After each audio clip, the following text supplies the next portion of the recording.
beso de un robot puede ser un beso muy bien dado, pero nunca será igual que el beso de un padre o de una madre. Hicieron entrevistas a los músicos sobre qué les parecía la música sin saber que era una IA. Y luego dije al público, estas piezas que acaban de escuchar han sido creadas por una inteligencia artificial. Si fuera un interlocutor humano el que yo tuviera, me voy imaginando pues lo que puede estar pensando de lo que yo le estoy diciendo. Esta IA simplemente se dedica a entender lo que yo le estoy diciendo y hacerlo, pero no se plantea nada más. Uno de los grandes problemas de la sociedad contemporánea, la soledad. A mí me gusta mirar las caras de la gente y me pone muy triste ver una pareja teniendo una cita, por ejemplo, en un bar, los dos con el móvil. Es muy triste. ¿Cómo queremos ver al futuro? ¿Cómo queremos mirar al futuro? ¿Cómo queremos que sea la sociedad nuestra? Bueno, Borja, lo primero, gracias por venir. Queríamos, lo primero, hablar contigo de un poco tu formación, porque sabemos que estudiaste en Musikene piano jazz y después estudias dirección de orquesta clásica. ¿Cómo es esto y cómo convergen el clásico y lo moderno?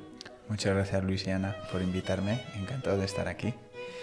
Y convergen de una manera bastante natural en mí, porque desde que era muy pequeño, en el conservatorio, en el grado medio, notaba que había algo que me faltaba o que necesitaba cubrir, y a través de la música improvisada, del jazz, de la música latina, fui encontrando esa vía de expresión un poquito más directa, más pura para mí en ese momento, ¿no? Pero sin embargo no significó un rechazo del clásico. Y entonces con los años aprendí a convivir con las dos partes, que realmente convergen en una manera única de ver la música, de cantar, de expresarme. Y ahora con el tiempo he aprendido a cantar igual una melodía de una sinfonía por dentro que un solo de un blues o de cualquier forma.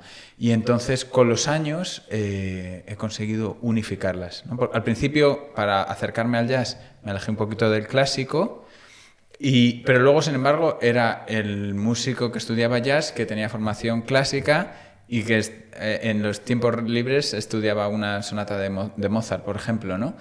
Y luego, pues en el mundo de lo escénico, que a veces convergen las dos cosas, hace falta un poco de visión holística, las fui integrando. Y hasta que me di cuenta que también me gustaba la dirección de escena, la orquestación, y entonces estudié dirección de orquesta clásica en Atocha. Y entonces ahí me pasaba al revés. Era el director de orquesta que tenía bolos de jazz. El modernillo, ¿no? El modernillo, y sí. Y entonces pues ahora en mí convergen de una manera muy natural, y que me ayudan a poder hablarles a un músico clásico del género del jazz con cierto rigor, y a un músico de jazz hablarle de ciertas cuestiones del clásico, de expresividad, de fraseo, también con rigor y con conocimiento. Entonces, pues bueno, esa manera está integrada en mí un poquito los dos mundos. ¿Cómo vives tú la percepción de la gente, especialmente en conservatorios, me llama la atención, o en ese entorno, de esa integración en ti de esos dos mundos? Porque yo veo, o tengo la sensación por lo menos, de que los músicos clásicos, yo vengo de formación clásica, entonces tiro más por ahí quizá, tenemos como... Vemos todo lo que se salga de lo que llega hasta el siglo XIX como algo de segunda, ¿no? Un poco. Bueno, no sé, Luis, veo que afirmas. Sí, en mi caso es algo similar. Yo he hecho bastante jazz porque he tenido profesores que les gustaba mucho, pero al final el conservatorio no deja de ceñirse muchísimo al clásico. Entonces me ha pasado un poco igual, y sí que nos gustaría saber cómo ves esto, ¿no? En la percepción del moderno en el clásico y viceversa. Claro, pues mira, por ejemplo, cuando estaba en el conservatorio tenía un profesor en grado medio, que cuando se enteró que me gustaba el jazz, como que lo rechazaba y decía como que eso no era música. Cuando se enteró que estudiaba el superior, dijo, bueno, Borja está estudiando el superior, pero de jazz, ¿no? Como minusvalorándolo. Y luego había otro profesor que vendía un piano de cola. Pero yo, al escucharle hablar, no sabía que estaba vendiendo. Y entonces dijo, el teclado está muy bien, refiriéndose al teclado físico, ¿no? Y entonces le pregunté, ¿estás vendiendo un teclado, no? Creyendo que era un teclado eléctrico. Y me dijo, no, es un piano de cola, no me insultes. ¿Sabes? Como que consideraba denostaba un poco que tener un teclado en casa o considerarse una persona que tenía un teclado, ser un teclista, ¿no? Y entonces, pues, bueno, más o menos me he acostumbrado a que hay gente que no lo valora igual, pero lo que me importa es cómo lo veo yo, bueno, diferenciar, como decía,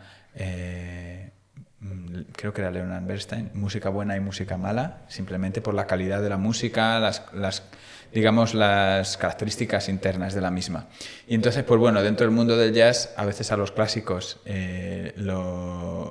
pasa un poco como que tienen fama de demasiado, un poquito estirados, puede ser, pero no es así, ¿no?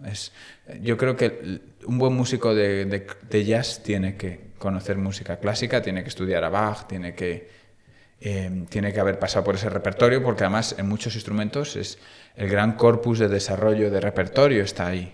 Y de técnica incluso. Y de técnica. Y al revés también, en el clásico te aporta muchas cosas buenas, poder improvisar, poder conocer armónicamente lo que está sucediendo, poder leer a primera vista. Por ejemplo, Juan Pérez Floristán, el pianista, uno de sus consejos es aprender a leer a primera vista, aprender a repentizar, reducir partituras, transportar, improvisar, como músico clásico. Y entonces, pues hay que quitarse de complejos. Los músicos de jazz tienen que aprender de la expresividad, el cuidado del sonido, la respiración, el fraseo, aunque muchos tienen, pero es un lugar en el que orientarse. Y los músicos clásicos, en este caso, tienen a veces que soltarse la melena, disfrutar, ser capaz de salir de la partitura, poder tocar una canción de la radio, sacarla de oído, poder animar una fiesta con tu familia, tocando temas que no te has estado estudiando 8 horas al día durante varias semanas. Claro. Es curioso, ¿no? Cómo a nivel social, por lo menos, se disfruta mucho más del moderno que del clásico. El clásico se ha quedado un poco en el término conservatorio. Lo conservamos, pero quizá no sea música tan viva a nivel social, o por lo menos con tantísima repercusión a nivel social, como lo puede ser la música moderna. Justo el otro día estuve en un colegio mayor dando un concierto y estuvimos haciendo esta comparación. Tocamos Bach, la gente estaba sentada, no aburriéndose, entiéndeme, pero escuchando. Y después empezamos a tocar cosas de Avicii, cosas más modernas, todo el mundo levantado, saltando. Quizás socialmente hoy hay mucha más conexión con lo moderno que con lo clásico. ¿Cómo has vivido esto también a nivel sinfónico? Uy, qué buena pregunta. Pues la cuestión es que mucha parte del repertorio clásico en su momento era el repertorio popular, las danzas que se bailaban, el minué, etcétera, etcétera. Entonces, eso se ha quedado un poco... o sea, ya no es la moda de hoy en día, pero tampoco es la moda bailar... Bueno, bailar swing ahora porque se ha puesto de moda, pero era la moda de los años 40. Claro. Ahora está más de moda bailar bachata o reggaetón. Entonces, claro, tiene mucho que ver con que alguien conozca las melodías y con cómo se lo presentes. También... depende cómo quieras disfrutar la música. A veces hay música que está hecha para ser escuchada, otra para ser escuchada mientras ves una película, o sea, como parte de una narrativa mayor, como en el teatro o en el cine, otra directamente para ser bailada y sentida, ¿no? Entonces, a veces yo creo que también necesitamos explicar un poquito mejor la música clásica y hacerla llegar de una manera un poquito más directa, rehuir de las convenciones tradicionales del concierto, y que en un concierto, como ocurre a veces, puedas ser al aire libre, puedes estar comiendo, puedes estar comentando, y cuestiones como, por ejemplo, el programa que a mí me gusta mucho de Luis Ángel de Benito, que explica la retórica de la música, el por qué tiene un desarrollo tal, que era lo que quería contar el compositor. No es como cuando te explican un cuadro, ya le das mucho más sentido. Y a nivel sinfónico es muy interesante integrar ambos mundos, porque la paleta sonora del sinfonismo es uno de los mayores avances a nivel sonoro de la historia de la música, por lo menos europea, ¿no? La cuestión de los balances de timbres y lo que es la integración del instrumento llamado orquesta, la perfección que hay entre las distintas secciones, los rangos orquestales y luego toda la literatura. Eso a veces lo puedes combinar con melodías o ritmos más cercanos al sentir de hoy de la gente, a la música folclórica de hoy, y entonces tienes un poquito las dos vertientes. Por un lado el color, la capacidad expresiva más propia del sinfonismo, por otro lado las melodías, los ritmos, las tradiciones más cercanas del hoy, ¿no? Entonces, unir, como ya han hecho tantos teóricos, las dos. Un poco también le pasaba a Lorca, ¿no? Unir la mayor vanguardia con la tradición, con el folclore, y entonces es una explosión que ataca tanto a lo intelectual como a lo emocional, y es un poder muy grande. Súper interesante. También queríamos hablar contigo de cómo cambia dependiendo de si estás dirigiendo tanto repertorio sinfónico más clásico como repertorio más, digamos, que bebe de lo popular, o si estás dirigiendo una agrupación mucho más moderna, como puede ser una big band, mucho más, un lenguaje más jazzero, a dirigir una orquesta.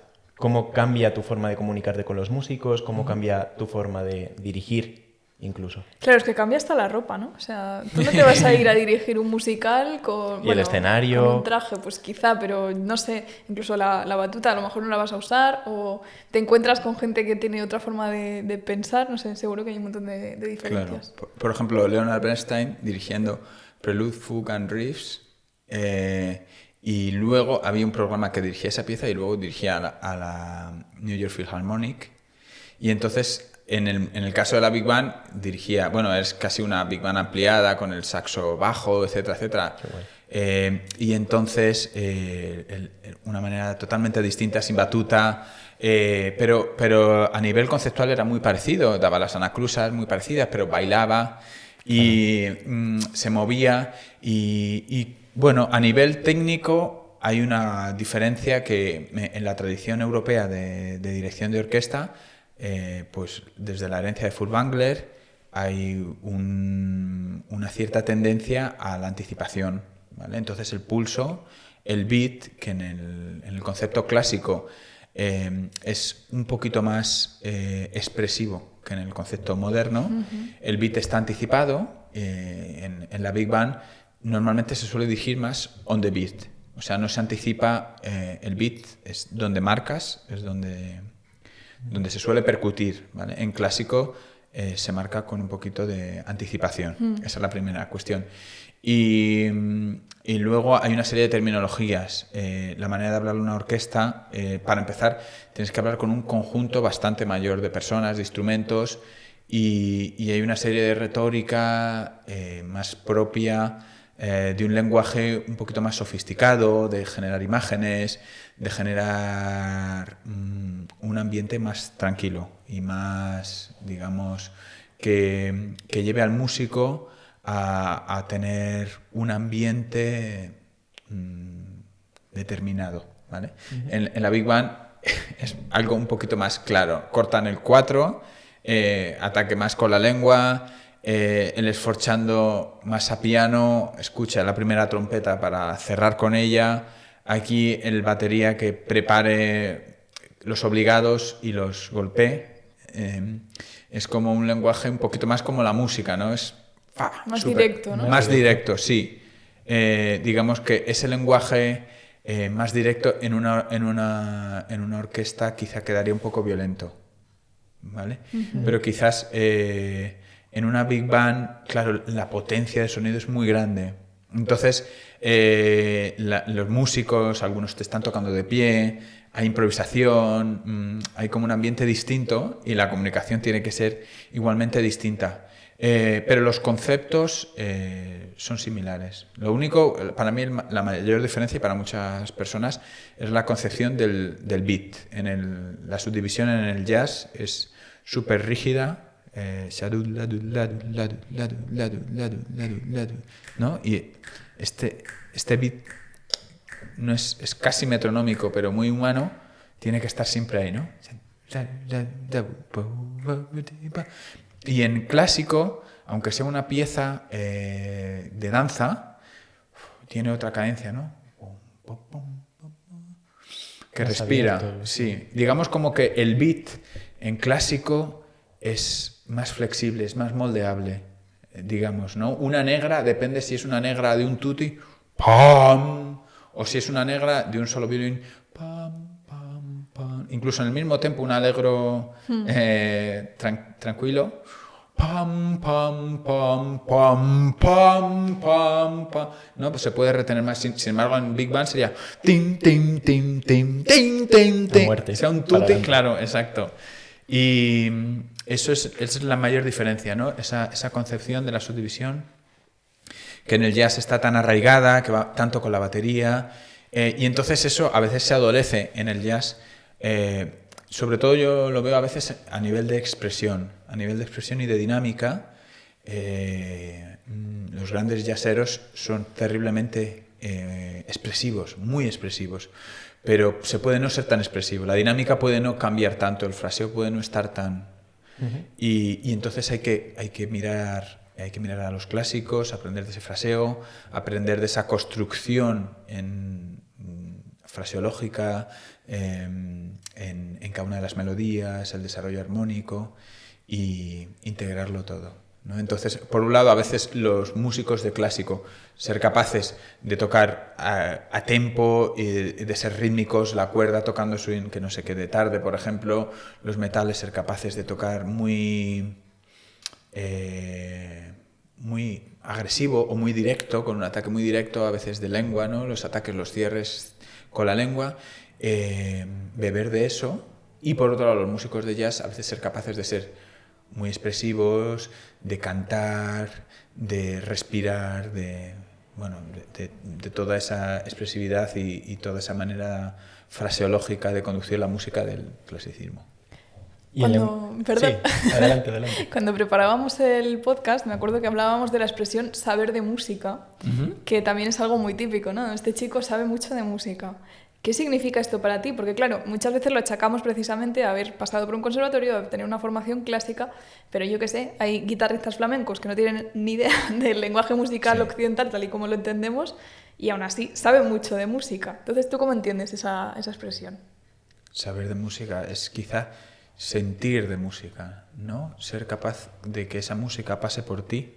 Decía Neuhaus, que es un gran maestro de piano ruso, Heinrich Neuhaus, del arte del piano, que antes de que el dedo se pase y se pose en la tecla, en las cuerdas, sobre el instrumento, tiene que haber pasado por el intelecto y tiene que haber pasado por el músico, y entonces lo tiene que haber sentido, ¿no? En ese sentido, de esa manera más abstracta.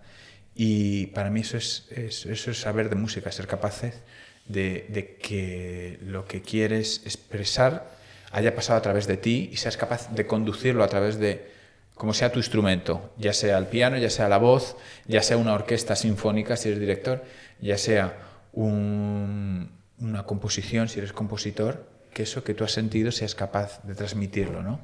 A veces no serás capaz de ponerle nombre a las notas que estás diciendo como alguien es capaz de hablar un idioma y no es capaz de escribirlo, pero sabe hablar ese Me gusta idioma. mucho la analogía esta con el ¿Verdad? idioma, porque es que es literalmente así. Es que es así. Sí. Y entonces, por ejemplo, la sabiduría popular, muchos refranes, que, bueno, algunos refranes se han quedado obsoletos, pero hay mucha sabiduría popular de personas que no sabían escribir y leer, que eran analfabetos y sin embargo eran grandes sabios, ¿no? Y muchas veces lo que se puede poner por escrito deja muchas cosas fuera, ¿no?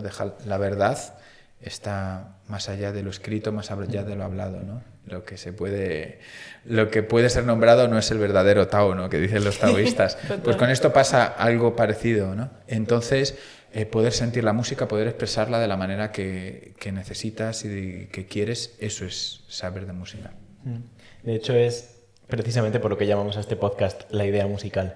Porque muchas veces vemos una partitura y yo tengo alumnos a los que les pasa, ¿no? Que son súper correctos, de hecho a mí me pasaba hace unos años, súper correctos, dan todas las cosas en su sitio, pero son demasiado buenos alumnos. A veces la idea musical está más allá de la partitura, está en esa interpretación, en esa forma de ver más allá del papel, incluso. Es muy interesante. Sí, claro, al tener el punto de partida del papel, a veces nos hemos perdido toda esa tradición oral, ya sea con música escrita o no. Por ejemplo, hay un ejercicio muy bueno que para estudiarse un estándar nos decían, un solo, tocarlo, no, o sea, escucharlo, memorizarlo, cantarlo, ¿vale? Y entonces ser capaz de tocarlo encima, sin nada escrito de momento. Escuchándolo muchas veces. Y entonces sacar la persona que está tocando, sacar cada una de sus respiraciones, pensar qué es lo que está pensando. Y una vez que lo tienes integrado y ya lo puedes tocar y todo está ahí, lo sientes, ya lo puedes poner por escrito y entonces ya lo puedes analizar. Pero el primer paso es el auditivo, el cantarlo y luego el poder. Para mí el paso de cantar, a pesar de que cada uno tengamos la voz que tengamos, pero ese paso integra como algo muy natural en nosotros, la voz. Es el instrumento más natural, decía Celibidache, ¿no? Para la frase, para el fraseo fenomenológico, integrarlo desde la voz y desde cómo nuestra voz, que es el instrumento que utilizamos normalmente y que está integrado en nosotros, que hay una serie de herramientas como el tuan que aparecen desde que somos bebés para que nuestras madres y nuestros padres nos oigan y los padres monos sepan que el bebé mono está llorando y necesita comida. Está muy integrado con nuestra manera de relacionarnos. Ahora mismo yo estoy hablando a través de mi voz. Y entonces eso a mí tiene una conexión muy especial con nuestro ser, ¿no? Utilizar la voz y la voz como punto de partida y la voz como punto de llegada. No ser tan expresivos con un instrumento como somos con la voz, ¿no? Contar con un instrumento como lo cantas, ¿no? Entonces, integrándolo todo a través de la voz me parece un buen punto de partida y sí, saber dónde es la fuente, qué es lo primero que a través de donde te va a llegar a ti la música. Entonces, muchas veces en el clasicismo nos hemos partido de la partitura, pero hay muchos otros. Y entonces, por ejemplo, para tocar Albéniz, a lo mejor es mucho más interesante escuchar unas coplas del Vito o de... y entonces, que partir de la partitura, para entender ese espíritu me refiero, o ir a una fiesta flamenca para saber qué textura necesitas en el albaicín o lo que sea, ¿no? La idea parte de otro sitio, ¿no? Las notas, digamos, son un pequeño mapa, ¿no? Para llegar al tesoro. Totalmente. ¿Cómo cambia la forma de comunicarte a nivel verbal con un músico o, por ejemplo, hablando de un arte más holístico, los musicales, que un bailarín o un técnico de sonido que quizá no tienen este lenguaje clásico de saber leer las partituras, incluso ni siquiera saben leer partituras? ¿Cómo das las indicaciones a estas personas? ¿Cómo les dices que vas al compás 68? Bueno, muy buena pregunta. Pues tienes que saber de dónde parten ellos, ¿no? Por ejemplo, en el caso de los bailarines hay que saber que ellos cuentan en ochos, normalmente. Entonces, claro, cuando la música es asimétrica, la cosa ya se complica.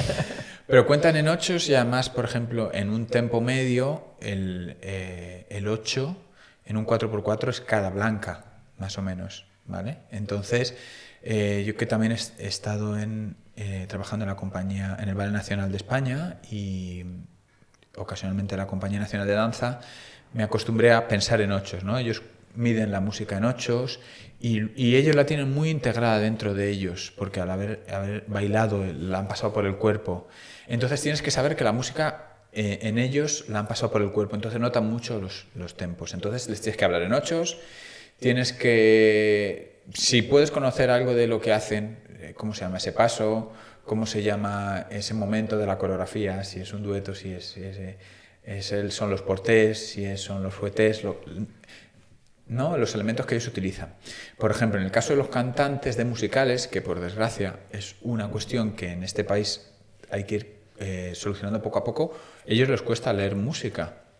Entonces ellos muchas veces se guían por la letra y a mí con ellos me gusta hablar en términos de música para que se vayan acostumbrando poco a poco sin ser demasiado técnico, ¿no? Que sepan lo que es un esforzando, que sepan, aunque a lo mejor no puedan leer a primera vista todas las notas de una partitura, y por ejemplo en el caso de un técnico tienes que saber qué es lo que ellos necesitan de ti.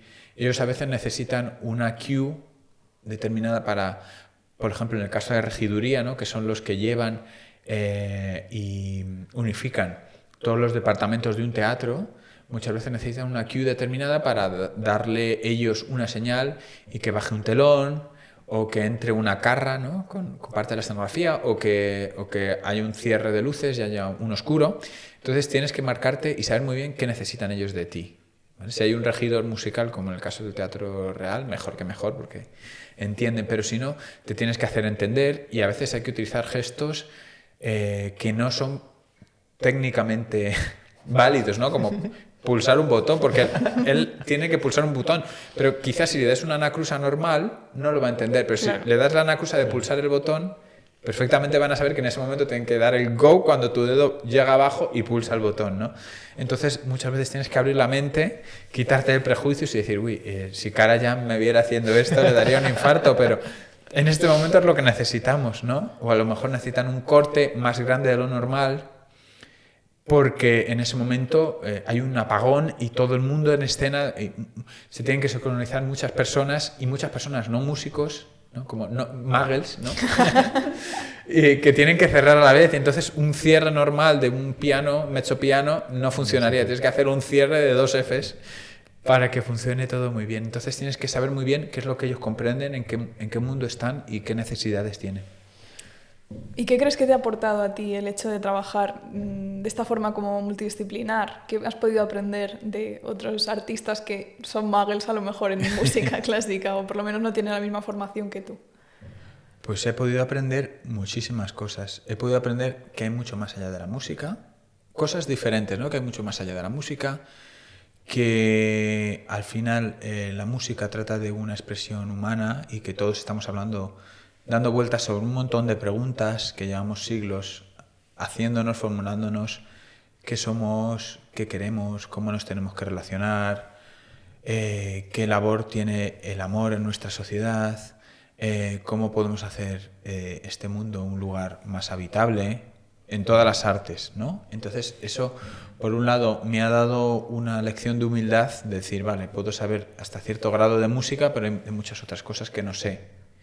Y en ciertos campos necesitas saber muchas más cosas. Por ejemplo, en el teatro puedes ser un gran músico, pero necesitas instinto teatral. Necesitas saber en qué momento va a entrar la música en cierta escena, ¿no? Si está entrando demasiado pronto, si es lenta, si le está ayudando al actor o si no. O como ocurre en música para la imagen, ¿no? En qué momento tiene que entrar la música, qué poder tiene. Y luego, por otro lado, me ha dado la sensación de sentirnos todo uno con los artistas, ¿no? De decir, lo que nosotros hacemos con los sonidos no se diferencia tanto a lo que hace un poeta con las palabras, o a lo que hace un dramaturgo con las ideas, o a lo que hace un pintor con los colores, ¿no?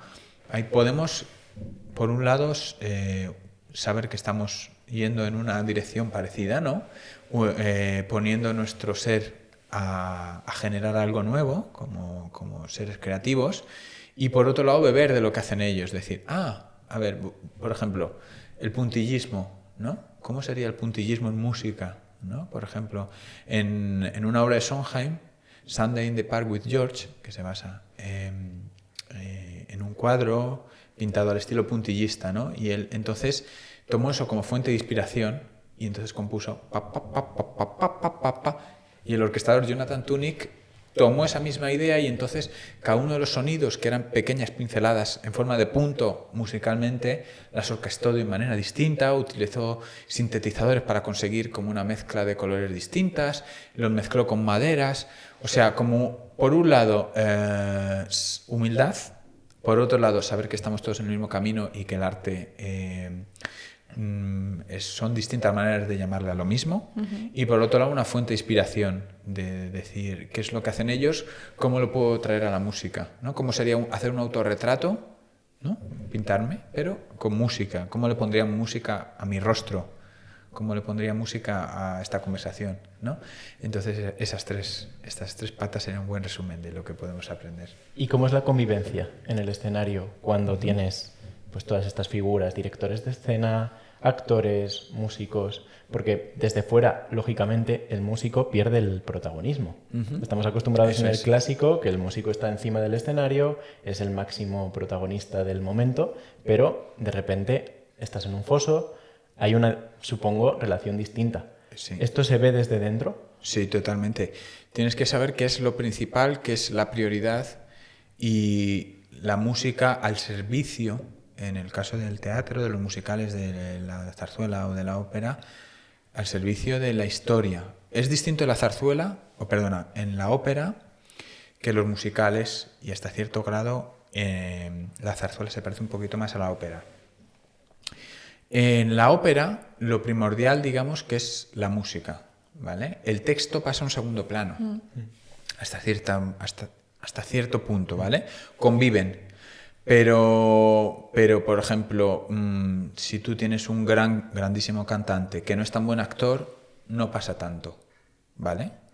Sin embargo, si tienes un gran actor que no te puede dar el agudo o no tiene una gran voz una gran actriz para cantar tosca, ahí tienes un problema, ¿no?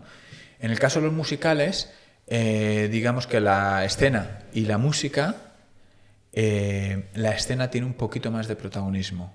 Hay mucho más protagonismo del texto. Entonces la música está un poquito más al servicio, ¿vale? Entonces hay ciertas decisiones que hay que ponerse de acuerdo con el director de escena, pero sabiendo que tiene que ser verosímil. En la ópera, por ejemplo, hay papeles que son de un chico de unos 20 años que a veces interpreta un hombre de más de 50 y digamos como que esa convención nos la tragamos, ¿no? En la ópera, y porque tiene una gran voz, y en los musicales esa convención no es tanto así. Digamos como que tiene que ser verosímil, y en muchos casos prima más que haya un buen actor que te dé el papel, que te dé la energía del personaje, aunque luego no sea el mejor cantante del mundo, pero el resultado va a ser muy bueno porque tiene la energía, porque es capaz de contar la historia, ¿vale? Entonces, en ese caso, el músico tiene que ser humilde y saber que está trabajando con otros departamentos. También ocurre en el caso de la música escénica. No eres la prioridad. En un musical, a lo mejor a ti te gustaría hacer cierto pasaje un poquito más lento, pero es un cambio de escena que baja a lo mejor la escenografía, y si lo haces más lento te sobran 4 compases. Claro, el público está esperando muerte escénica, no se puede hacer así. Entonces hay muchos casos que el director musical puede tener su opinión y debe tener su opinión, y en otros casos está supeditado a las necesidades del espectáculo. Por ejemplo, haciendo el Requiem de Mozart, pues ahí tú tienes gran parte de la potestad, ¿no? para saber cómo lo quieres hacer, los tempi, no hay escena, no te tienes que adecuar a la escena, los tempi los puedes hasta cierta manera pactar o llegar a un acuerdo con los solistas, pero no dependes de que venga y baje un telón, de que haya un cambio de luces. Entonces, claro, eso también te aporta el tenerte que amoldar, y digamos la dirección de orquesta en escena te aporta muchas herramientas que luego en sinfónico no tienes. O sea, tienes que, digamos, coordinar muchos departamentos que en sinfónico digamos que esa conjunción es mucho menor. Todos los músicos tienen que ir juntos, los cantantes, todo tiene que salir a la vez y tiene que estar unificada la visión, pero no tienes escena, no tienes coreografía, no tienes cambios de vestuario. Entonces, tener que cuadrar todo eso te da una flexibilidad que se escucha mucho en las orquestas de foso, la flexibilidad de tempis que tienen, porque un día pues las condiciones son distintas y al ser un acto que hacemos todos los días y que todos los días es distinto, hay que amoldarlos, y el tempi del aria de hoy es distinta a la de ayer porque la escenografía ha ido un poquito más rápida, entonces hay que hacerla o hay que amoldarla un poquito, y entonces eso da una flexibilidad a las orquestas que se nota mucho. Las orquestas de fosos son muy flexibles a lo que hace el director, aunque no lo haya pactado en los ensayos. Además, a veces hay varios elencos y cada elenco de solistas tiene unas necesidades. El tenor I necesita respirar en un sitio que el tenor X no, y entonces la orquesta se tiene que amoldar. A mí me gusta, me parece muy apasionante y me hace sentir muy vivo poderlo vivir y poderlo conducir con naturalidad todas las noches. ¿Cómo se vive la repetición de todas las noches la misma función durante meses por parte de los músicos y también por parte de las personas de escena, que supongo que están más habituados, ¿no? Porque un actor al final es a lo que se acostumbra, a tener que repetir las cosas, por lo menos en teatro. Claro, pues es uno de los grandes caballos de batalla que hay que tener en la música, que se repite. A partir ya de 4 o 5 repeticiones ya puedes entrar en la monotonía, ¿no? Pero más cuando, por ejemplo, el running de un show de musical, por ejemplo, puede durar años. Entonces, es una de las grandes cuestiones a tratar. Entonces, los directores tratan con esa monotonía, intentan trabajarla, que esté siempre vivo, que siempre haya escucha, muy importante, la escucha, el empaste entre los músicos, y siempre se cuenta la historia desde cero. Es como el cuento que sea, ¿no? Yo te empiezo a contar una historia y aunque ya hayas escuchado muchas veces el cuento de, por ejemplo, de los 3 cerditos, cada vez que lo vuelves a contar tienes que transmitirlo de una manera única, de una manera real, de una manera honesta. Entonces hay que conectar, por ejemplo, en escena se habla mucho de conectar con el objetivo del personaje. En música tiene más que ver con conectar con la realidad de la música, hacia dónde quiere ir, la idea musical, cuál es en ese momento, qué es lo que está sirviendo la música, y siempre estar conectado. Y a mí me ayuda mucho la escucha, cómo estoy, ser consciente, ¿no? La propiocepción, dónde están el resto de músicos, cómo está sonando hoy, qué ocurre hoy, porque siempre es igual, pero siempre es distinta, ¿no? Es como decía Heráclito, el mar nunca es el mismo, nunca se repita, claro. Sí. Es algo que aunque todos los días salga el sol y se ponga, nunca es igual. Y siempre tiene que estar vivo, siempre tiene que ser fresco. Siempre tiene que ser como si fuese la primera vez que lo contases, porque siempre hay gente que lo está viendo por primera vez.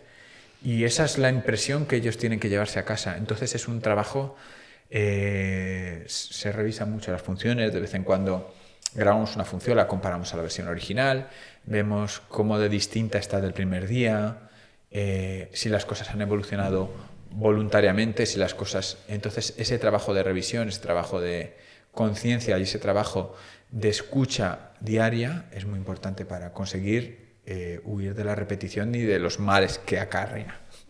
Sí, yo de hecho me acuerdo que en Londres he ido varias veces a ver el Fantasma de la Ópera, porque es como lo mítico, sí. me gusta, me hace gracia, no sé, ya es como, si voy pues ya tengo que ir, ¿no?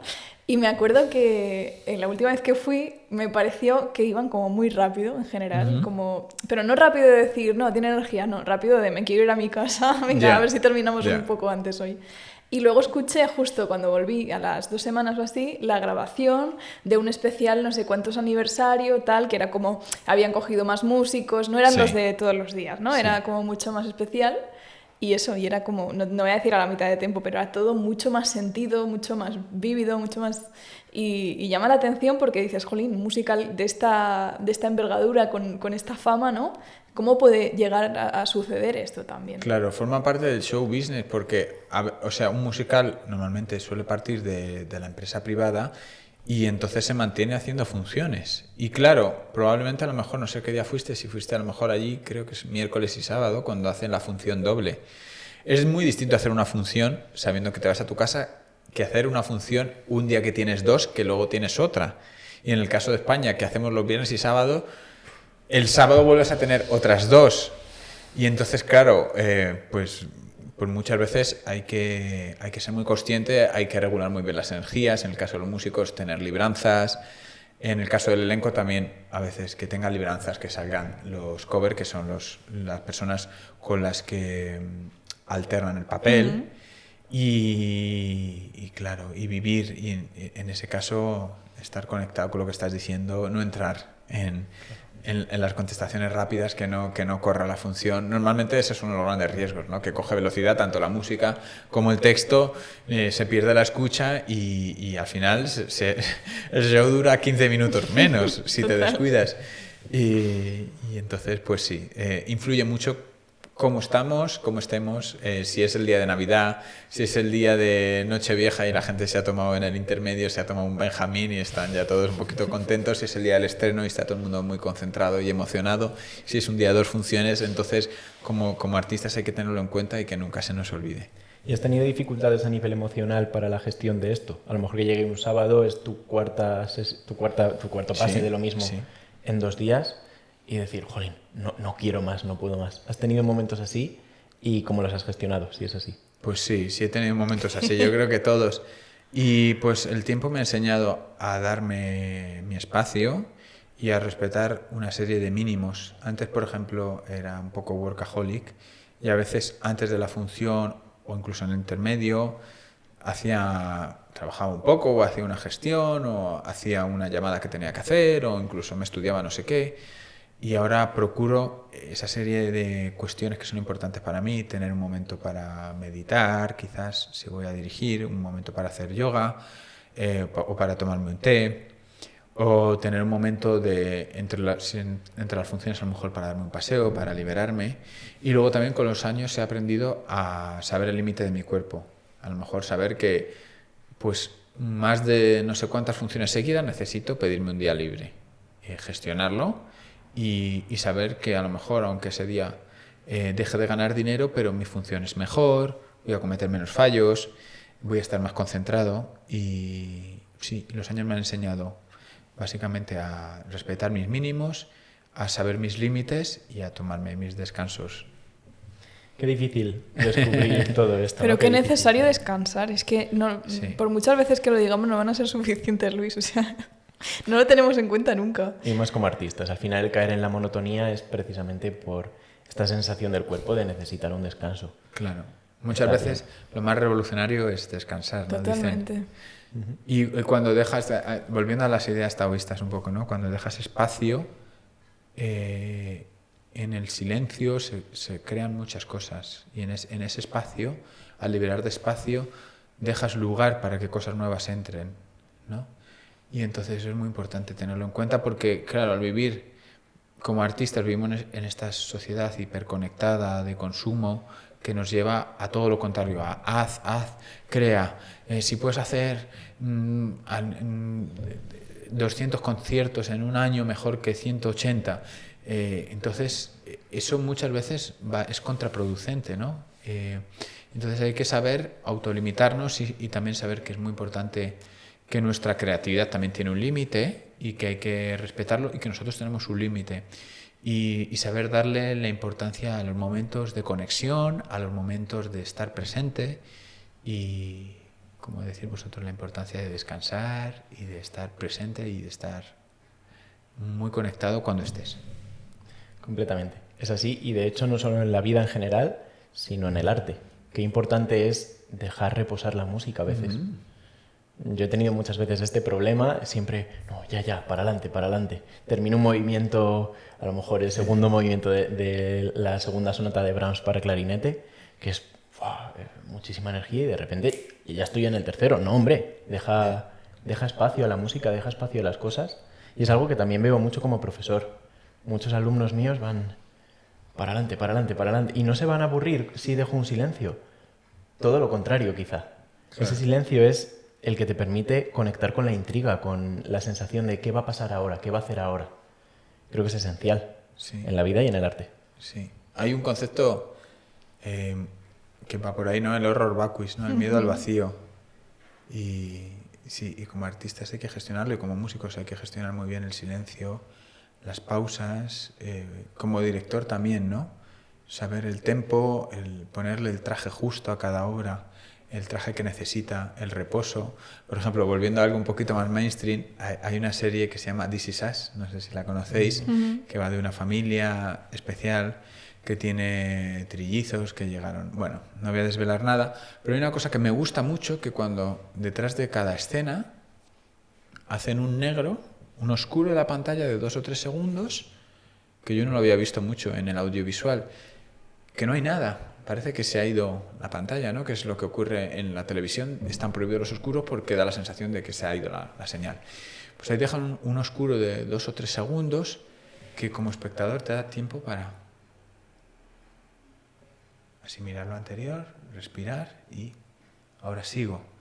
Y esa tranquilidad y ese espacio de nada, de la nada, es terriblemente valioso, es extraordinariamente válido y es extraordinariamente lleno de cosas porque te da espacio para pensar, para respirar, para asimilar.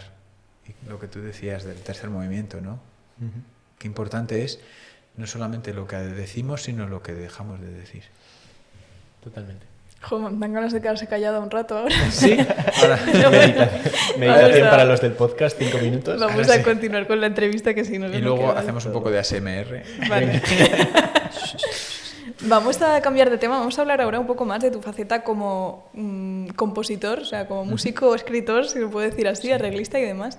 También creo que, como decíamos al principio, la diferencia entre músicos clásicos y músicos de jazz está un poco entre compositores y arreglistas, ¿no? Es como los arreglistas son de segunda, porque claro, el trabajo ya está hecho.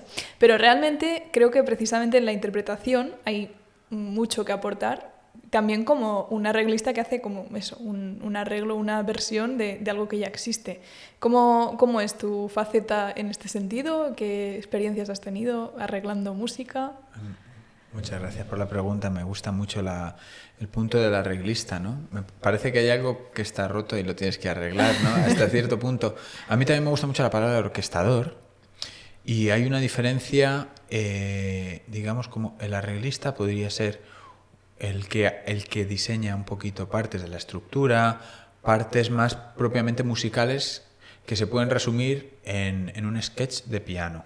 ¿Vale? Tú podría ser una melodía y unos acordes, y entonces en un sketch de piano desarrollas el acompañamiento, las líneas secundarias, la textura, las octavaciones, ¿vale? Y entonces tú tienes ese sketch, y luego el orquestador es el que ese sketch le pone colores orquestales, le añade más detalles, pero parte de ese sketch, digamos, las texturas ya están decididas, a grandes rasgos, las contramelodías ya están decididas, y el orquestador es el que eso lo genera las partes para la orquesta y le pone los colores, ¿no? Haciendo una metáfora pictórica, sería como, por ejemplo, vamos a hacer un arreglo de las meninas. Entonces, ya tenemos las meninas, ya sabemos el tema, están las meninas. Entonces, el arreglista sería el que dibujaría las meninas, basándose a lo mejor en la obra de Velázquez. Haría una menina, pero a lo mejor la cambia de ambiente, la dibuja al frente de un árbol, con una montaña al fondo y un paisaje con unas nubes. Toma esa decisión, pero hace solo el dibujo. Como un boceto, ¿no? Como un boceto, pero ya toma la decisión, ya ha puesto a lo mejor solo una menina como un retrato, con un fondo al aire libre, y a lo mejor pues le ha cambiado la posición de la mano, pongamos. Y el orquestador sería el que le pondría el color a todo eso. A lo mejor pues es el que decide el color del fondo, a lo mejor decide que el cielo en este caso va a ser rosado, que el color del vestido a lo mejor va a ser morado y que el pelo le cambia el color del pelo. A lo mejor puede añadir algún pequeño detalle, por ejemplo le añade pecas, que no estaba en el original y le decide añadirle pecas, o se da cuenta que a lo mejor la parte inferior del cuadro está un poquito vacía y decide añadir un baúl, ¿vale? Añade algo al arreglo. Pero, digamos, la forma general del arreglo ya está la menina, ya se han tomado decisiones sobre la composición general, la estructura, y tampoco es una composición, porque la menina ya estaba creada por Velázquez y se está haciendo una versión diferente a la original. Entonces, él le ha dado colores, le ha dado viveza y ya está el cuadro terminado, ¿no? Con las tres figuras, ¿no? Digamos el pintor, que sería el compositor, el arreglista, que es el que hace la versión con la estructura y el dibujo, el boceto, y el orquestador es el que le pone color y le da los detalles finales. Entonces, la pregunta, ¿cómo llevo yo todo eso? ¿Cómo la figura? A mí me gusta mucho ese punto de vista de basarme en lo que ha hecho otra persona y darle un nuevo cariz, darle una nueva visión, enfrentarlo a mi mundo sensorial y a mi mundo interno y ver qué sale, ¿no? Y contar, a veces contar algo distinto a lo que se está contando, otras veces darle otra visión, otras veces llevarlo a una narrativa más amplia de un concierto y tener un punto de vista como hicimos con la Orquesta de Radio y Televisión Española en el concierto de Queen, de A Night at the Symphony, darle una narrativa más grande, ¿no? Integrarlo dentro de otra narrativa. Y entonces esa figura me gusta mucho. En el periodo clásico los compositores solían orquestar sus propias obras. En el mundo moderno depende. Muchas veces sí, yo a veces también compongo obras y a veces las orquesto. Pero normalmente suelo diferenciar el proceso de orquestar porque me gusta como que tenga su propio momento en sí. Y para mí tienen el mismo valor. Es cierto que en el mundo del jazz, como en muchos casos originalmente se valían de las canciones populares que, hilándolo con el musical, venían del mundo del teatro musical, ¿no? Esa es una conexión, ¿no? Los estándares eran canciones que Richard Rodgers, Jerome Kern, todos estos autores creaban para el teatro musical, se hacían populares y luego se orquestaban para Big Band, se orquestaban para orquesta sinfónica, para crooners que las cantaban. Entonces, digamos como que el compositor tenía una figura muy diferenciada al orquestador. Y entonces ahí digamos que empezó esa manera de separarlo, pero realmente en muchos casos el orquestador, el arreglista, dan valor a obras que a lo mejor sin su estructura, sin su forma, no tendrían casi valor. Y al revés, un orquestador puede arruinar una obra. Puedes tener una gran obra y no hacer bien los balances, hacerla aburrida, o al revés. Por ejemplo, imaginemos que el bolero de Ravel es una melodía, un tema con variaciones, podríamos llamarlo así, ¿no? Que va pasando por toda la textura tímbrica de la orquesta, con un clímax, con una modulación al final, pero realmente es una estructura realmente sencilla, o sea, el tema es realmente muy sencillo. Lo que tiene valor ahí es el desarrollo, ¿no? El desarrollo del arreglo, bueno, podríamos decir que el arreglo está intrincado con la composición, pero los colores orquestales, la maquinaria, cómo utiliza las trompetas, cómo utiliza los timbres, cómo va generando la tensión a través de la repetición, cómo va mostrando distintos facetas del mismo tema al pasarlo por la textura y por las características tímbricas de la orquesta. Pero realmente el tema es muy sencillo, entonces es realmente ese trabajo de orquestación, de arreglos lo que le da valor. Y entonces para mí es muy importante la labor del arreglista porque consigue dar más valor a una pieza o quitárselo. Y entre medias hay un mundo de expresión con mucha libertad que a mí me gusta mucho y me nutre mucho. ¿Cómo es esto en proyectos de música más popular, como puede ser tu proyecto de Nino Bravo Sinfónico? Cuéntanos un poco cómo es el hecho de arreglar una música que es mucho más popular y llevarla a un ámbito que quizá no es para el que estaba concebida en un primer momento. Pues mira, en el caso de Nino Bravo Sinfónico, que vamos a hacer una nueva versión que voy a estrenar con la Orquesta Sinfónica de Navarra y el Orfeón Pamplonés el 30 de diciembre. Que apunte todo el mundo. Que apunte todo el mundo en Pamplona, que lo voy a dirigir junto a Serafín Zubiri.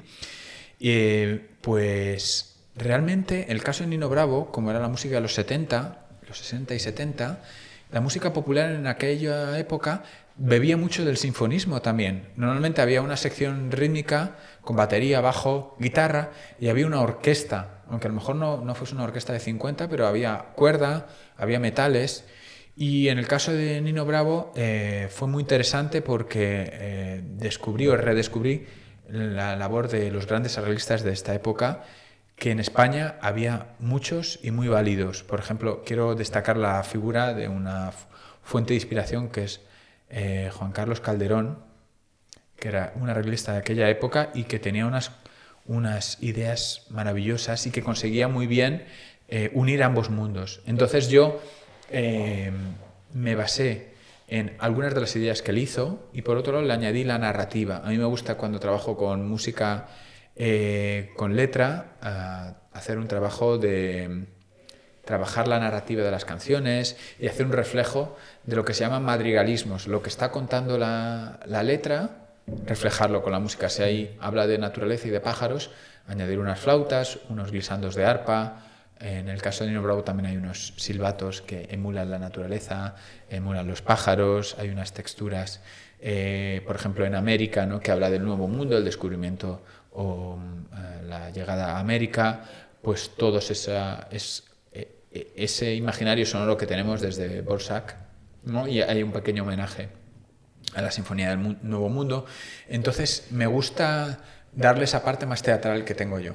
Entonces, además de aportarle colores propios del sinfonismo al mundo del pop, me gusta aportarle esa parte más teatral, hablar de la letra, conducirlo de una manera que podría ser casi una obra de teatro, una canción, ¿no? Que te lleva por esos distintos mundos y que a nivel sonoro los tienes. Y luego, por otro lado, añadir sonidos del jazz, añadir sonidos de la Big Band, conseguir hacer una Big Band dentro de la orquesta, ¿no? Añadiéndole Flugelhorn, los fliscornos, añadiéndoles conceptos de escritura de metales de Big Band, añadiéndoles saxo, que a veces tratado con los clarinetes, a veces con las trompas. Tienes como si fuese una especie de mini sección de maderas con un timbre de saxo que ya es definitorio. Y entonces esas tres patas, lo teatral, la historia y digamos llevarlo a un mundo del jazz, es parte de lo que a mí me gusta jugar con el sinfonismo dentro del pop, digamos. ¿Y las melodías de la Gran Vía, este proyecto nuevo, cómo de distinto es? Me refiero, orquestar para Nino Bravo o orquestar para... Pues orquestar para Nino Bravo tiene un mundo muy centrado, ¿no? Que es la música pop de los años 70, y yo he abierto una puerta a otras músicas, a otros ritmos, se ha añadido mucha percusión para, digamos, hacer cada pieza única. Por ejemplo, en Nino Bravo me he tomado alguna licencia y en El tren se va hay un pequeño homenaje a Eric Whitacre y aparece el sonido de un tren en la orquesta con efectos orquestales y técnicas extendidas, con los instrumentistas soplando sin sacar sonido, utilizando una combinación de instrumentos de percusión para emular el sonido de una locomotora antigua, al estilo Eric Whitacre, y a la vez lo dramático contaba la historia de una separación de una pareja representada mediante el diálogo de una viola y un contrabajo que tienen un pequeño dueto, una parte de solos y se acaban separando, y luego hay una parte final en la que hay una llamada del tren con las campanas tubulares, unos silbatos, unos flautines chocando con semitonos y tal, y un tren que se va alejando. ¿Vale? Digamos como que he tenido una capacidad para hacer pequeños viajes fuera de lo que sería la canción El tren se va de Nino Bravo. Y melodías de la Gran Vía, si Nino Bravo era pop de los años 70 con pequeños viajes, Made in Borja, melodías de la Gran Vía es un concierto que reúne un poco la historia del teatro musical desde sus orígenes hasta la actualidad. Lo vamos a hacer en este caso lo voy a dirigir con la Orquesta Extremadura.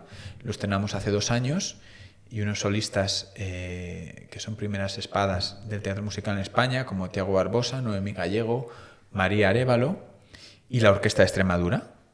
Entonces, el mundo es totalmente distinto. En el caso de Melodías de la Gran Vía son sonido americano, sobre todo.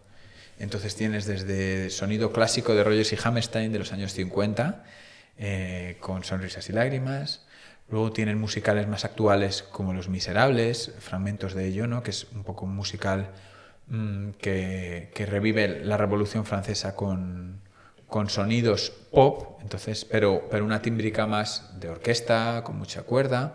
Y luego tienes el sonido más jazzero, con Cantando bajo la lluvia, una gran obertura que adapté de cuando la hicimos en Madrid. Hice una nueva versión sinfónica, entonces tienes esos sonidos de jazz, y luego tienes sonidos ya puramente pop, como El guardaespaldas, que hay un fragmento del musical, y sonidos propios de la música americana. Tocamos West Side Story, partes de West Side Story, sonidos de Bernstein, y es todo ese recorrido desde lo más clásico a lo más moderno, con sonidos casi muy poco orquestales, pero que tienen cabida dentro de la orquesta y que a través de técnicas para emular el sonido de sintetizadores en las maderas, las trompas con sordina, etcétera, etcétera, conseguimos llevar esa evolución de toda la tímbrica y todo el viaje del teatro musical, desde lo más clásico hasta lo moderno, con una orquesta sinfónica. Entonces es un planteamiento totalmente distinto, muy divertido, porque hay también un coro infantil que es muy tierno ver cómo unos niños son capaces de contar historias, niños que a priori de momento no son profesionales, pero cantan muy bien y que tienen mucho que contar, porque cantamos y contamos historias propias de ellos, de una escolanía, ¿no? Como en el caso de los chicos del coro, o en Matilda, que es también una clase que se revela. Entonces, claro, son historias que a pesar de que ellos no sean profesionales, les quedan cerca, ¿no? ¿Qué niño no se ha querido rebelar contra su profesor? Y entonces es un camino un poquito más teatral, y es un camino más de música americana y del desarrollo histórico del teatro musical, contado con la Orquesta Extremadura, solistas de teatro musical y un coro del colegio y de Donoso Cortés, de Don Benito, que canta con nosotros y que nos ayuda en este viaje a través de la música y del musical americano. ¿Cuándo se podrá escuchar? Este va a ser en marzo, y va a haber dos actuaciones en Plasencia y en Badajoz. Pues bueno, la gente que nos escuche desde allí también. Sí, mira, tenemos Pamplona, de una punta a la otra prácticamente. Badajoz, Plasencia. Todo el mundo cubierto. Y si no, en RTV Play. Sí, en RTV Play vamos a poder escuchar un concierto que estrenamos en los Veranos de la Villa con la Orquesta y Coro de Radio y Televisión Española, Momo Cortés, Galina Gurina de solistas, y esa es con música de Queen, y fue en los Veranos de la Villa, en el festival. Allí lo estrenamos y lo grabamos, y es un concierto del cual estoy muy orgulloso, porque tiene una construcción muy interesante. A través de la vida de Freddie Mercury, María Arévalo, que es la directora de escena, y yo diseñamos un guión y guionizamos toda esa vida para tratar muchos de los temas de la vida de Freddie Mercury y del grupo Queen, utilizando las canciones como catalizadores de emociones, ¿vale? Empieza con una gran obertura, con Momo vestido de rey bajando, y a partir de ahí vemos una evolución de la orquesta, y traje instrumentos a la orquesta poco frecuentes, y hice un uso especial de la percusión utilizando bidones de gasolina tocados con mazas de madera, un tambor taiko, una serie de timbres para emular, por ejemplo, el sonido de Bicycle Race, ¿no? De la carrera de bicis, y todo ese sonido rock lo plasmé y lo llevé a la orquesta, también con una serie de técnicas especiales, sobre todo con la percusión, pero también en el planteamiento de las voces, el planteamiento de los unísonos, el uso de las sordinas.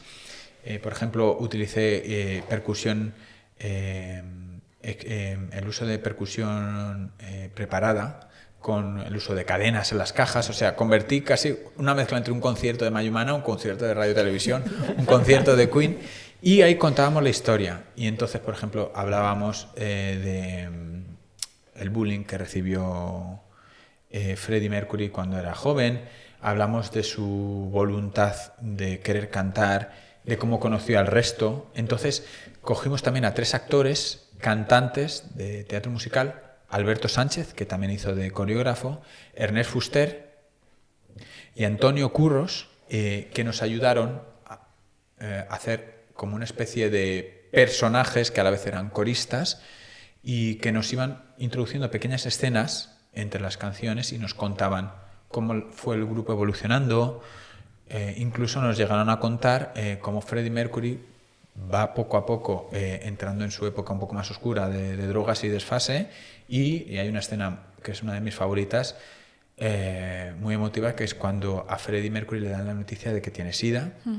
Canta una canción, se desnuda literal casi en escenario, se cambia de ropa, es un momento poético y es como un desnudo emocional y físico a través del cual contamos su proceso de superación del duelo a través de 2 canciones, I Want to Live Forever, Who Wants to Live Forever y ¿cuál era la otra? Who Wants to Live Forever y Show Must Go On. El show debe de continuar, ¿no? ¿Quién quiere vivir para siempre? Que es cuando le da la noticia. Y el show debe de continuar, que es cuando él decide tirar para adelante, sí. Y tiene esa cosa de Fénix, de volverse de sus cenizas. Él no tuvo la oportunidad, pero sí que debió de vivir ese proceso de duelo. Tuvo unos cuantos años hasta que luego finalmente, por desgracia, falleció. Y entonces en el espectáculo, gracias al gran vestuario y maquillaje de Televisión Española, tuvimos un gran vestuario para Freddy y en ese momento le sacaban unas alas blancas y él vestido de blanco, uno de los trajes similares de los que llevaba Freddy en escena, una luz especial, tenía esa especie de figura angelical y que había resurgido de sus cenizas, ¿no? Entonces, en ese proceso, el coro de Radio Televisión Española y la orquesta, que son maravillosos, yo estoy encantado de poder trabajar con ellos todas las veces que voy, hacen un trabajo minucioso, un trabajo con mucho cariño y un trabajo muy multidisciplinar. Ellos no tienen ningún problema en adaptarse a las distintas texturas. Un día les ves tocando Brahms, tocando Karies Ariajo o tocando rock, en este caso con la misma disciplina, con el mismo rigor y entonces ahí hicimos un viaje único que se grabó y está en RTV Play. Y además en el RTV Play no se ve tan claramente, pero la sensación del público fue maravillosa porque justo lo que comentábamos antes, ¿no? El teatro te ataca desde muchos frentes y al sumarle la música, el teatro, las coreografías, las luces, digamos como que se unen, te ataca por muchos frentes, lo visual, lo auditivo, lo emocional, y entonces la implicación es máxima. El público en los conciertos aplaudió a rabiar, tuvimos que hacer muchos bises, el público no se quería ir y aparte rompimos un poquito lo que hablábamos antes, ¿no? Las concepciones clásicas del concierto. Para empezar, el concierto empezaba, había un pre-show en el que algunos de los cantantes, de los coristas, ¿no? Backing vocals, hablaban con el público, estaban disfrazados de beefeater. Entonces ya ahí el público decía, esto no es un concierto normal. Luego para empezar podían estar, había un bar, podían estar tomando algo. El cantante empezó a través del público a cantar, se quitó una capa, o sea, digamos que desde el primer momento el público entró y a pesar de tener momentos sinfónicos muy recogidos y momentos corales de escuchar solo al coro y momentos casi de concierto y de una concentración extrema, tuvieron momentos de comunión y de intercambio muy buenos con el público y eso en el vídeo no se ve tanto, pero en el directo fue extraordinario. Bueno, por lo menos tenemos como la oportunidad de revivirlo, aunque sea parcialmente, ¿no? Sí. Y además después de escuchar cómo ha sido todo este camino de composición y de creación, creo que puede ser muy interesante para las personas que nos vean él ahora enfrentarse a la grabación desde otro punto. Sí. Dejaremos el enlace en la descripción de este vídeo, así perfecto, es más accesible. Hablando de nuevas tecnologías, de vídeos, todo eso, no podemos no hablar de inteligencia artificial. En este podcast ya es el meme. Tenemos que hablar de inteligencia artificial, si no, no se termina. No, pero también porque tú has tenido contacto directo con este mundo a nivel musical, ¿no? Entonces, bueno, me consta que estuviste en el proyecto La Orquesta, si no lo digo mal. Que se supone que la idea era que una IA compusiera música clásica, pero no salió del todo bien, ¿o qué pasa? Sí, a ver, ¿Sí salió bien? Sí salió bien, o sea, como experimento. Vale. Entonces esto fue un experimento del Laboratorio de Radio Televisión Española, que es un departamento que hace proyectos de innovación, proyectos de integración, muy interesante. Habla de feminismo, habla de integración de diferentes colectivos y en este caso de nuevas tecnologías, en este caso tocó a la IA. con el hándicap de que era un proyecto sorpresa para los músicos de la orquesta. Los músicos de la orquesta querían saber su reacción real, entonces no sabían nada. Vale. Entonces, hay un documental que también os recomiendo, que se llama La Orquesta. También estará en la Que descripción. también estará. Y entonces ahí se ve todo el proceso. Además está elaborado con cierta dosis de humor e ironía, como si fuese un poco The Office. ¿Conocéis esta serie? The Office, ¿no? Entonces, a veces pues parece gente hablando a cámara, en un camerino que cogieron el camerino y le quitaron una cosa para que pareciera un camerino más cutre, porque las instalaciones de Radio Televisión son maravillosas. Pero claro, ellos quisieron hacer esa ironía y hacer una referencia a The Office, pero en verdad luego allí todo fue mucho más normal y mucho más... Entonces lo que ocurrió fue lo siguiente. Ellos quisieron componer una obra para una inteligencia artificial, que la compusiese una inteligencia artificial y que diese los papeles para la orquesta.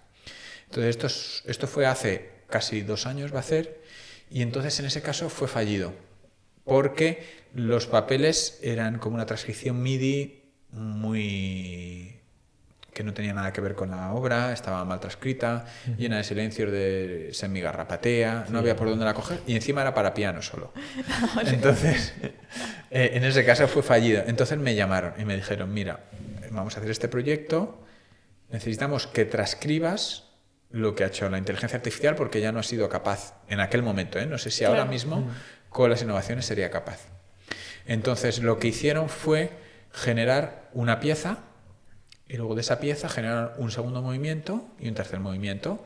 La idea fue darle prompts bastante amplios para que no le hiciese al estilo de nadie, ¿vale? Evitar que fuese al estilo Chopin, etc. Entonces, y ver qué sería lo que ya te propondría de una manera natural. Entonces, pues yo hice la transcripción de esas 3 piezas y entonces las orquesté, ¿vale? Digamos, las transcribí, como tengo buen oído, transcribí lo que en ese caso había en el audio, pero claro, en el audio había un poquito de confusión porque había también muchos efectos de sonido, por ejemplo, efecto de lluvia, efectos de chirridos, cosas que no eran propiamente orquestales, claro. Que yo creo que las fuentes de las que bebía eran fuentes de sonido de cine, pero que estaba la banda sonora mezclada con el sonido de la película.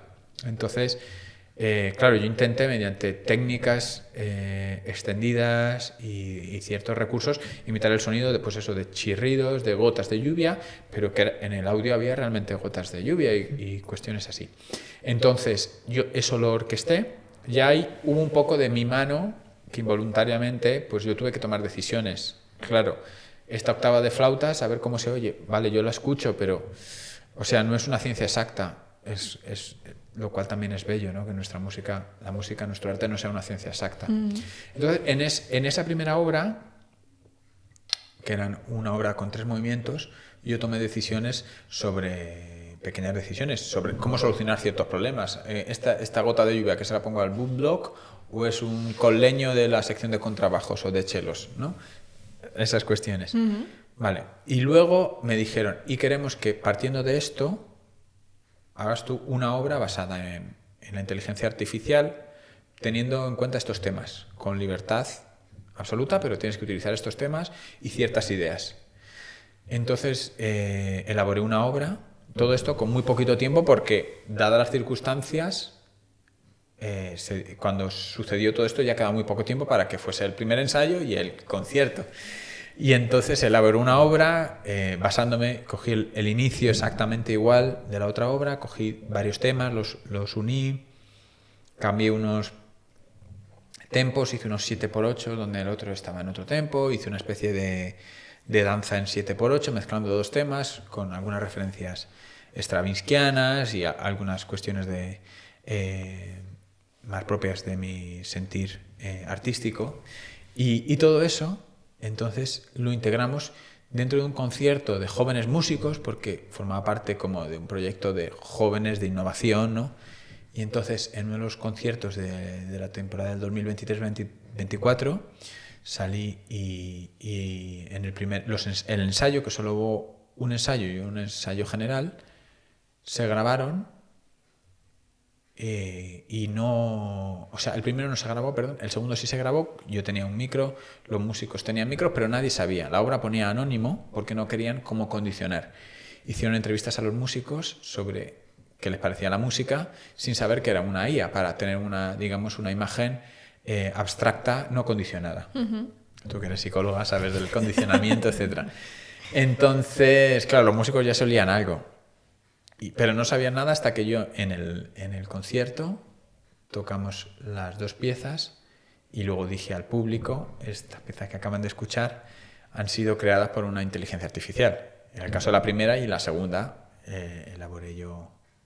Y entonces yo cogí el proyecto también porque me interesaba ver cómo, en este caso, la inteligencia artificial no había sido capaz y cómo había sido necesaria la mano humana y cómo había sido una convergencia de las dos fuentes de creación las que habían conseguido un resultado más artístico, ¿no? A mi parecer fue mejor mi obra que la de la inteligencia artificial, aunque me basé en sus mismas ideas, pero había una concepción que era que la inteligencia artificial no tenía, que era, por ejemplo, cuánto tiene que suceder en una obra para que sea aburrida. Sucedía que había como 16 compases de un acorde de do mayor. Do, como así habló Zaratustra, pero mal, ¿no? Do, do, y do, do, do, do, do. Entonces, claro, en ese momento, y las trompetas, sol, pero sol, mi, do, do, do, do, do, do, y un plato. Les convalidó las notas largas ese día. Exacto. Sí. Ese día no consultaron las fuentes de Schoenberg, la armonía de Schoenberg no la consultaron. Claro, yo creo que ciertas cuestiones de ese tipo, ¿no? Hasta qué nivel es interesante o en qué nivel es divertido, en qué nivel hay que cambiar de tema, el binomio variedad-unidad, en ese caso la inteligencia artificial no lo trató bien. Yo creo que ahora ha avanzado bastante. No me quiero aventurar a decir hasta dónde puede llegar. En nuestro caso fue interesante ver qué era lo que yo podía aportar, cómo pasaba esa obra a través de mi mundo emocional y cómo intentaba sacar algo de los temas de la IA, ¿no? Arreglarlos, como hemos estado hablando antes, pero con bastante libertad. Había también bastante de composición y dar una obra nueva, ¿no? Y qué era lo que quería contar. Yo, claro, para poder hacer esa obra dije, vale, ¿qué es lo que quiero contar? ¿No? Entonces, bueno, me basé, como había un tema que me recordaba a algo folk, le llamé folk sketches, ¿no? Haciendo una referencia al flamenco sketches del disco de Miles Davis, y entonces, bueno, cogí temas y quise tener un concepto más relacionado con lo folk, con la melodía popular, con ese mundo que une las dos vertientes y tirarme a la piscina con eso, ¿no? Es decir, tenía un concepto, tenía algo que me unía a algo humano y a algo emocional desde el que partí. Y esa fue mi experiencia. Los músicos, muchos estaban horrorizados con lo que sucedió con la IA y sobre todo claro, al no saber de quién era, una obra anónima, de repente una obra anónima con un lenguaje más o menos contemporáneo, era raro, ¿no? Para orquesta, una obra anónima, sin darte más contexto, ¿no? Que era muchas veces lo que a veces adolecemos de las obras de las IAs, ¿no? Que muchas veces no es solamente interesante la obra en sí, sino el contexto, cómo has llegado hasta ahí, lo claro. Que os he contado de folk sketches, porque yo elegí folk sketches, porque tiene sentido que esa obra se llame así, qué es lo que me ha llevado hasta ahí, no sino el contexto, cómo se hizo, qué es lo que me llevó más allá, ¿no? Como estas inteligencias artificiales que son capaces de darte el resultado de una operación matemática, pero no te explican el proceso. Y eso es muy interesante del arte, ¿no? El proceso que nos ayuda a conocer el porqué de las cosas, el camino, a conocer al artista, a conocer la condición humana, ¿no? Que era un poco lo que nos mueve, lo que nos hace estar aquí, lo que nos hace comunicarnos. Es por lo que a mí me interesa mucho más la creación humana, o la creación humana con tecnologías, pero con una vertiente humana, ¿no? Que nos una a los procesos, que nos una al qué hacer y al qué decir desde el punto de vista nuestro. Creo que es súper importante esta visión del arte, no desde un producto, que puede serlo, vivimos en una sociedad pues que al final bebe de esto, de que las cosas se vendan, se consuman, pero no solo creo que el arte pueda vivirse desde ahí, sino también desde el punto de vista de conexión humana. El punto de vista de que somos personas que tienen sentimientos, emociones, pensamientos, procesos únicos, intransferibles y que están haciendo algo que después pueda transmitir una idea. Independientemente de que la inteligencia artificial hubiera sido un éxito y hubiera conseguido hacer una música perfecta, minuciosa, disfrutable, creo que hay algo que nunca va a poder hacer la inteligencia artificial, que es precisamente esto. Sí, eso es cierto, ¿no? O sea, tener la conciencia humana, hablar desde ese lugar, igual que nosotros no podemos hablar desde el lugar de una persona que ha vivido, que ha nacido en Oriente y que ha vivido esa cultura y que tiene esa, digamos, ese background allí. La inteligencia nunca podrá hablar como un ser humano, nosotros tampoco podemos hablar como un ser tecnológico, también es cierto, ¿no? Entonces, eso es muy interesante, por ejemplo, nos lleva a ciertas preguntas. Imaginemos, ¿no?, que la inteligencia artificial nos hubiera escrito la crítica de la razón pura, ¿no?, palabra por palabra, tal y como hizo Kant. ¿Tendría el mismo valor? Al no ser un ser humano, al no haber tenido esa conciencia, esa moralidad, claro, bueno, no lo sé, es una pregunta interesante. Súper complejo. Yo también, a veces, yo que soy de plantearme muchas cosas, me encuentro a mí misma hablando con una IA para lo que sea, para pedirle un favor o para cualquier cosa, ¿no? Y mientras yo hablo, esto es un poco paranoia mía, pero Veremos. Me voy imaginando, o sea, si fuera un interlocutor humano el que yo tuviera, me voy imaginando pues lo que puede estar pensando de lo que yo le estoy diciendo. Pero yo digo, claro, es que yo le estoy dando esta instrucción y este aparato, esta IA, simplemente se dedica a entender lo que yo le estoy diciendo y hacerlo. Pero no se plantea nada más. Yo me planteo un montón de cosas. O sea, yo cuando estamos manteniendo una conversación hay un montón de ideas, de pensamientos que van, que vienen. Se me ocurre no sé qué, huelo no sé qué, veo que estás haciendo este gesto y me recuerda no sé cuántos. Sí. Todo esto la IA no lo tiene ni lo va a poder tener. Sí. Bueno, a ver, no lo sé, no soy adivina, pero no sé. También da mucho que pensar este tema. Sí, es complejo y también creo que puede llegar a ser peligroso por el hecho de que rompamos estas conexiones humanas. Sí. Que a lo mejor, exactamente igual que la comida basura hace que comamos menos verdura, pues a lo mejor la interacción con una inteligencia artificial, que simplemente es una herramienta que al final te da un resultado que tú le pides y que siempre está a tu disposición, quizá pueda, no sé si hoy en día ya estará pasando, pero puede que acabe perjudicando a la forma de relacionarse de nuevas generaciones. Sí, eso está... Bueno, sí, no sé, está pasando, sí. O sea, no sé si con las IAs, pero con las redes sociales, ¿no? Qué curioso, ¿no? La hiperconectividad nos lleva al aislamiento, ¿no? Totalmente. Y a la soledad, que es uno de los grandes problemas de la sociedad contemporánea, ¿no? Somos seres sociales y así hemos sido durante milenios y necesitamos eso para sobrevivir, para empezar. Y también necesitamos eso para vivir, para conseguir nutrirnos los unos de los otros. Luego también lo que decías tú de la IA, dicen que la comunicación verbal es un porcentaje muy pequeño de la comunicación, ¿no? Yo te escucho hablar y ya estoy sintiendo qué sientes tú, cómo estás ahora mismo, cómo estás conmigo, qué es lo que quieres decir. Y claro, a mí me interesa mucho el resultado, pero me interesan más los procesos. Los procesos de por cómo hemos llegado hasta aquí y el valor de las palabras, desde dónde hablas, ¿no?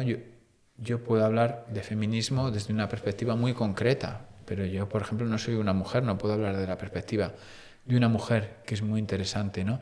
Entonces esa perspectiva del humano que hablabas antes es muy importante no perderla y no perder las conexiones, ¿no? Encontrar esos foros, que lo hemos comentado fuera de cámaras, esos foros de unión de personas, que es la música, que son las artes, y saber limitar la tecnología a los intereses que nos vienen bien, ¿no? Y saber que es uno de los grandes problemas de la sociedad contemporánea, la soledad, ¿no?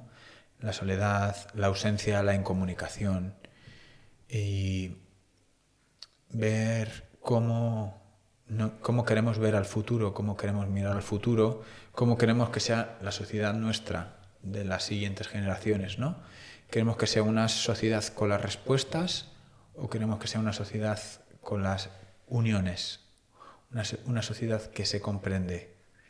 Entonces, yo prefiero que mi padre me explique una cosa, aunque no sea tan perfecto como una IA, porque mi padre tiene su experiencia, sus vivencias, porque yo voy a tener un recuerdo de mi padre explicándome cómo consiguió él comprarse su primer coche, aunque a lo mejor no sea el resultado más idóneo, pero es la experiencia de mi padre. Hay un lado afectuoso, hay un lado emocional que está ahí, ¿no? O sea, ya alguna vez he puesto este ejemplo, pero un beso de un robot puede ser un beso muy bien dado, un beso en la mejilla, por ejemplo, pero nunca será igual que el beso de un padre o de una madre, ¿no? Aunque te pueda dar un beso a las 3 de la mañana, aunque puedas tenerlo lejos de casa y estar el robot siempre disponible, pero hay un lado afectivo, hay un lado humano, hay un lado... Y bioquímico incluso. Bioquímico, exacto, es verdad. Es que somos pura bioquímica también, ¿no? Sí. Somos máquinas complejas por ahora más que las inteligencias artificiales. Bueno, sí. De otra manera, ¿no? De otra manera. Y somos imperfectos. Y también eso me gusta mucho, ser imperfectos, equivocarse, no buscar la perfección, ¿no? Que también entroncando con lo que hablábamos de los conservatorios, a veces nos pierde un poco eso, ¿no? Buscar la perfección técnica y rehuir de lo emocional. Y sin embargo tienen que convivir ambas. Tiene que convivir lo emocional, lo intelectual. Tiene que haber comunicación. Bueno, esto es como muy obvio, pero es que se está perdiendo. Es que vas en el metro y a mí me gusta mirar las caras de la gente, ver con qué cara salió ese día a su casa. ¿Cuánta gente hay, por ejemplo, por la mañana con cara de dormido, cuando vuelvo por la noche del teatro? ¿Cuánta gente hay que tiene cara de cansancio? ¿Cuánta gente se va a ir de fiesta? ¿Qué energía tienen los que se van de fiesta? Y me pone muy triste ver una pareja teniendo una cita, por ejemplo, en un bar, los dos con el móvil. Es muy triste y creo que es antihumano y que hay que ser consciente, y aunque sea a lo mejor un poco tópico, hay que hablar de eso, ¿no? Hay que estar en el momento presente, hay que comunicarse, hay que estar aquí. Y luego, la inteligencia artificial son una serie de atajos, pero muchas veces te lleva a un lugar incorrecto, porque muchas veces es información que no está contrastada suficientemente, muchas veces hay bulos, pero muchas veces hay mayor información mal dada de un tema que bien dada. Eso es. Y entonces muchas veces coge esta información porque es mayor número, son a lo mejor 4 contra 1. Y entonces tú ya lo tienes ahí, mira, este es el resultado, pero muchas veces no es lo correcto.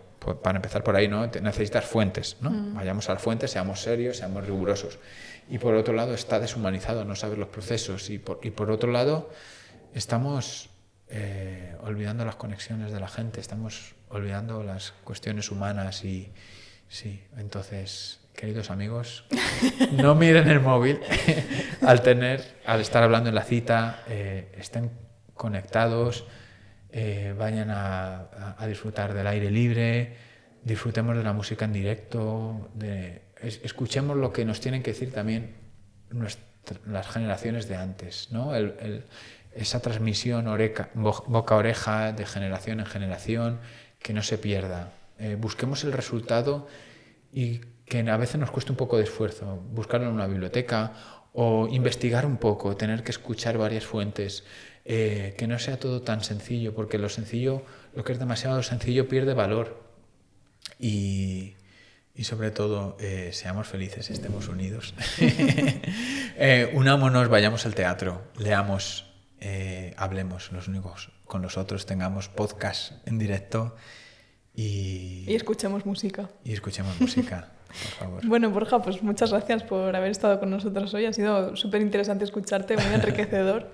Siempre está bien escuchar puntos de vista diferentes, ¿no? Sí, ha sido una pasada, así que gracias. Muchas gracias, un placer. Gracias por acogerme. Enhorabuena por el podcast. Me gusta mucho el podcast, me gusta mucho que estéis haciendo vosotros con vuestra juventud, desde la atalaya de vuestro conocimiento, queráis bajarlo al mundo real, al mundo de hoy en día, compartirlo con tanta gente, tener este acto de generosidad y a la vez con rigor, porque se nota que lo preparáis, que queréis no solamente unirlo a las nuevas generaciones, sino también darle un punto de vista